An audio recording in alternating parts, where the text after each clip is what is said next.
Hi, I'm Bernard with She Hair USA. Today we're going to talk about how I do a full head of hair extensions. It's my way based on some of the other placement patterns you may see in some of the other videos.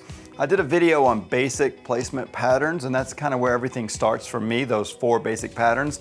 But I also did a video on why the top row is most important in my opinion, why you should do it first. So keep that in mind. I believe you should start with that top row first. Won't go into all those details now because you can see it in another video. But that top row is curved to match the curve of the hairline. And then the same thing with the bottom row. I believe you should do the second row at the bottom, or the bottom row as your second row. So top, then bottom, all the way around the head. Many people think I'm just talking about staying in the back. And if you'll notice, this is a left part over her left eye, which is asymmetrical. Most people don't think of a part as asymmetrical, but the spacing from the part is where that top row is on both sides. So what that does is it leaves less space between the top row and bottom row here compared to the side that the part is not on between the top and the bottom row. So that's going to play into something when we get in the middle here for filling in. But if you'll just do that top and bottom row first following the hairline, that will be the most difficult thing to do throughout the day. It all gets easier after that because we won't have all these fancy curves anymore. So then I'm going to grab this other mannequin here, see if I can switch them and show you. I didn't draw hair on the top of her head, but you still got that top row, bottom row. Filling in the sides, I believe, is the most important next. Now, on the average head of hair thickness, length, I end up with 1 solid row on this side, and if I do 1 there, I put 2 on this side.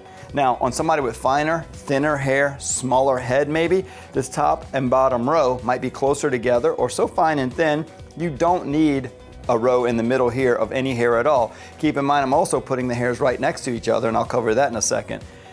But on that other side, if I did the 1 on the left side, I would put 2 here. But again, remember how I said maybe I'd put none on this side? If I did 0 here, I would do 1 here. So basically, I'm always putting 1 more in the middle here. So 1 and 2, most commonly, sometimes 0 and 1.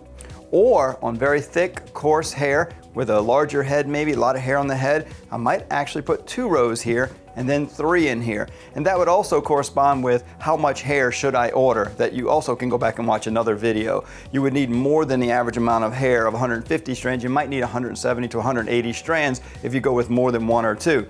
And then the least important part of the head is this back section. So I do it last.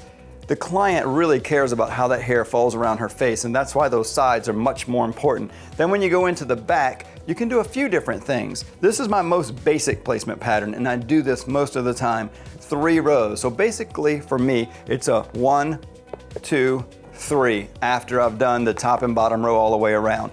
But sometimes on maybe thinner, finer hair, I might do something just a little bit different. Maybe do a checkerboard pattern where I'll put a little bit of space between there. You can get as creative as you like in this back area. You can also do a checkerboard pattern on the sides if you like. I'm saying be creative, but the way I do it is at top row, bottom row, 1 row, 2 row, 3 rows in the back, and I'm done most of the time. So hope that helps you guys, and get as creative as you want. Watch those other videos. Thanks for watching.